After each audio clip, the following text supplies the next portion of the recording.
কসবা কাণ্ডের পর হাওড়ার নরসিংহ দত্ত কলেজের ভাইরাল ভিডিও ঘিরে তোলপাড় পড়ে গিয়েছে গোটা রাজ্যে। আর এবার হাওড়া নরসিংহ দত্ত কলেজে নবাগত ছাত্রদের র্যাগিংয়ের ঘটনা রাজ্যের খাদ্য প্রক্রিয়াকরণ দপ্তরের মন্ত্রী অরূপ রায় এই বিষয়ে তার প্রতিক্রিয়া দিয়েছেন এবং মূল অভিযুক্ত সৌভিক রায়ের কার্যত পাশে দাঁড়িয়েছেন তিনি এবং এটাকে বিজেপির অভিযোগ বলেই তিনি করেছেন, মানে বিজেপির দিকেই আঙুল তিনি তুলেছেন। তিনি রাজ্য তৃণমূল ছাত্র পরিষদের সহসভাপতি সৌভিক রায়কে কার্যত ক্লিন চিট দিয়েছেন বলে দাবি পদ্ম শিবিরের। এই বিষয়ে সংবাদ মাধ্যমের প্রশ্নের উত্তরে মন্ত্রী বলেন, ঘটনাটি বছর দুয়েক আগেকার। ওই ঘটনায় পুলিশে কোনো এফআইআর হয়নি। ঘটনা নজরে আসার পর দল থেকে আগেই তাকে কারণ দর্শানোর নোটিশ দেওয়া হয়েছিল। দল থেকে তদন্ত করা হয়েছিল, দলীয় তদন্তে কোনো দোষ পাওয়া যায়নি। নতুন করে এই বিষয়ে আর কোনো তদন্ত করার দরকার নেই। তিনি আরো বলেন, কলেজে বহিরাগতদের প্রবেশ আটকানোর দায়িত্ব প্রিন্সিপাল এবং গভর্নিং বডির। তারা যদি এই কাজ করতে না পারেন তাহলে দায় তাঁদের। উল্লেখ্য, মন্ত্রী অরূপ রায়ের সঙ্গে সৌভিক রায়ের ছবি আগেই ভাইরাল হয়। বিরোধীদের পক্ষ থেকে অভিযোগ করা হয় সৌভিক মন্ত্রীর ঘনিষ্ঠ, তাই পুলিশ প্রশাসন তার বিরুদ্ধে কোনো ব্যবস্থা নেয়নি। শুনে নেওয়া যাক অরূপ রায়, মন্ত্রী অরূপ রায় তিনি ঠিক কি বলেছেন, শুনুন।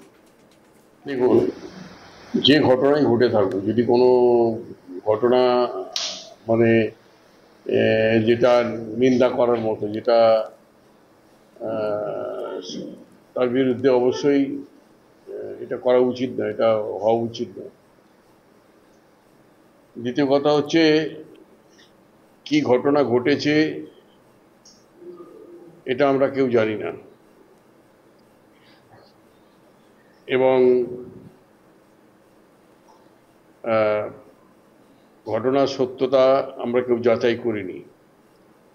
দলের কাছে কমপ্লেন গেছিল, দল সেটাকে এনকোয়ারি করেছে, এনকোয়ারি করে দেখেছে যে না, এই ধরনের কোনো ঘটনা ঘটেনি, ও দোষী নয়, সেই কারণে দলের বিরুদ্ধে কোনো ব্যবস্থা নেই।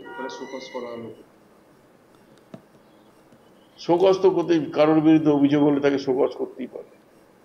সে উত্তর দেবে যে শোকজটা হয়েছে কেন, শোকজটা কেন করা হয়েছে। শোকজ মানে কারণ দর্শানোর নোটিশ। সে কারণ দর্শিয়েছে যে এই ধরনের অভিযোগ আমার বিরুদ্ধে এটা করা হয়েছে, সেটা ঠিক সঠিক না, সেটা মিথ্যা। কিন্তু একটা বিষয় সেটা হচ্ছে যে একটা কলেজের মধ্যে একটা ঘটনা ঘটে থাকে, কিন্তু সেক্ষেত্রে তখন যে ভিডিওটা ভাইরাল হলো এবং তারা ছাত্ররা বলছে বিভিন্ন জায়গায় তারা জানিয়েছে, না, আমার কাছে কোনো কমপ্লেন আসেনি, আমাকে কেউ কমপ্লেন করেনি। এটা আমার বিধানসভার মধ্যে পড়ে, ঠিক কথা, কিন্তু নরসিংহ কলেজটা আমার বিধানসভার মধ্যে না, ওটা আমার বিধানসভার মধ্যে পড়ে না, ওটা দক্ষিণ হাওড়া বিধানসভার মধ্যে, এই শিবপুর বিধানসভার মধ্যে পড়ে। তা সুতরাং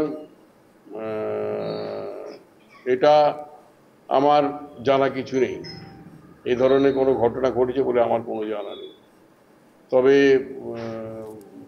যদি সত্যি ঘটনা ঘটে থাকে, সেটা যিনি ভিকটিম তিনি কমপ্লেন করেছেন রাজ্যের কাছে, রাজ্য সেটা এনকোয়ারি করে দেখেছে যে এখানে ঘটনা সত্যতা যাচাই করে দেখেছেন যে না, ঠিক নয় ঘটনা, তার বিরুদ্ধে ব্যবস্থা নেয়নি। বিরোধীরা বলছে, অভিযোগ করছে যে সৌভিক রায়, আমাদের মধ্য হাওড়া বিধানসভা কেন্দ্রে প্রায় 3.5 লক্ষ লোক বসবাস করে,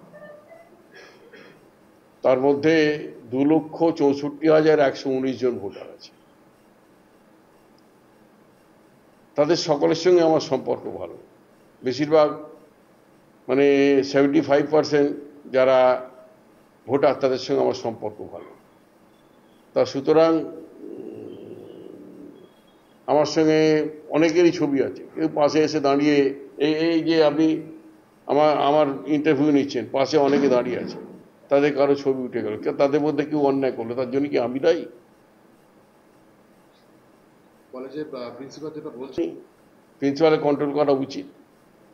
উনি বলেছেন পুলিশকে জানিয়েছি, কোনো লাভ হয়নি। প্রিন্সিপালের কন্ট্রোল করা উচিত। প্রিন্সিপালের আন্ডারে কলেজ, প্রিন্সিপাল আছে, গভর্নিং বডি আছে, তাদের আন্ডারে কলেজ, তারা যদি কন্ট্রোল করতে না পারে কিচ্ছু করার নেই। গভর্নিং বডি কি তাহলে বলবেন তাদের ব্যর্থতা রয়েছে? গভর্নিং বডি এবং প্রিন্সিপাল তারা দুজনেই, তাদের দেখভাল করা উচিত, কলেজে কি ঘটছে না ঘটছে তাদের অবশ্যই দেখা উচিত। এদিকে এ নিয়ে বিজেপির রাজ্য সম্পাদক উমেশ রায় বলেন, কলেজের মধ্যে র্যাগিং হলো, আক্রান্ত ছাত্ররা প্রিন্সিপাল এবং পুলিশের কাছে জানালো, তবুও কিছু হলো না। পুলিশ, প্রশাসন, শিক্ষা দপ্তর সবই তো তৃণমূলের হাতে, তাহলে ব্যবস্থা নেওয়া হলো না কেন? আসলে তৃণমূল অভিযুক্তদের আড়াল করতে চাইছে। বিজেপি নেতা উমেশ রায় কি অভিযোগ করেছেন শোনাবো আপনাদের।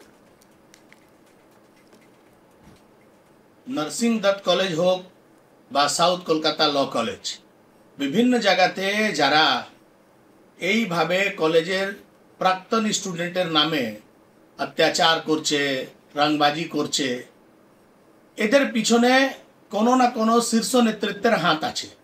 আজকে একবার আরও প্রমাণিত হলো হাওড়াতে, যেভাবে হাওড়ার মন্ত্রী ক্লিন চিট দিয়েছেন সৌভিক রায়কে, সেটাই তো তাদের মনোবল বাড়াবার একটা ইঙ্গিত। এনডি কলেজে বিগত কয়েক বছর ধরে যেভাবে কলেজের ভিতরে এই গুন্ডাদের তাণ্ডব চলছিল, তখন যারা পীড়িত সেই ছাত্রছাত্রীরা কমপ্লেন করেছে, থানায় কমপ্লেন হয়েছে, প্রিন্সিপালের কাছে কমপ্লেন হয়েছে। সেই কমপ্লেন এফআইআর পর্যন্ত হতে পারলো না। এত দাপট ছিল টিএমসির নেতাদের, এত ভয়েতে ছিল প্রিন্সিপাল যে প্রিন্সিপাল কোনো পদক্ষেপ নিতে পারলো না। আমরা বিভিন্ন মিডিয়া চ্যানেলে দেখেছি প্রিন্সিপাল অসহায় অবস্থায় বলছেন যে আমি তো বহিরাগতদেরকে কলেজে ঢোকার জন্য বারণ করার শুধু অর্ডার করতে পারি। সেটা উনি তাদেরকে আটকাতে পারছেন না, কেন যে তাদের পিছনে বড় নেতাদের হাত আশীর্বাদ আছে। তদন্ত করে পলিটিক্যাল পার্টি কোনো জায়গায় শুনেছেন ছাত্রছাত্রীদের র্যাগিং হচ্ছে, তাদের হচ্ছে, সে তার বিরুদ্ধে পদক্ষেপ নেওয়ার দায়িত্ব কার? পুলিশের। পুলিশের হাত বাঁধা, নেতা মন্ত্রীদের আশীর্বাদ আছে, তাদের বিরুদ্ধে কিছু করা যাবে না। আজকে যেভাবে মন্ত্রী তার পাশে দাঁড়িয়েছেন, যে কথাগুলো উনি বলছেন যে তার বিরুদ্ধে যে এলিগেশন, সেটা তো কোনো এফআইআর হয়নি। কলেজের গভর্নিং বডির সভাপতি পৃথ্বীশ কুমার রায় বলেন, ঘটনাটি 1.5 থেকে 2 বছর আগেকার। অভিযোগ পাওয়ার পর প্রিন্সিপাল, পুলিশ এবং প্রশাসনকে সব জানিয়েছিলেন তিনি। কি বলেছেন শোনাবো। সত্যি কথা বলতে গেলে এই ধরনের একটা অভিযোগ আমাদের পরিচালন সমিতিতে আসে, আমরা সেটা নিয়ে আলোচনা করি।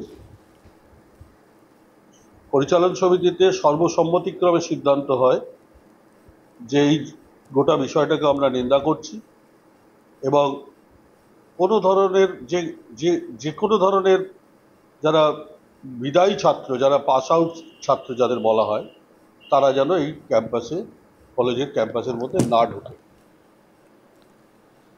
লাইক, কমেন্ট, শেয়ার করতে ভুলবেন না। দেখতে থাকুন আজ তাক বাংলা। সাবস্ক্রাইব করুন আমাদের ইউটিউব চ্যানেলটি, বেল আইকন প্রেস করুন নোটিফিকেশন পেতে।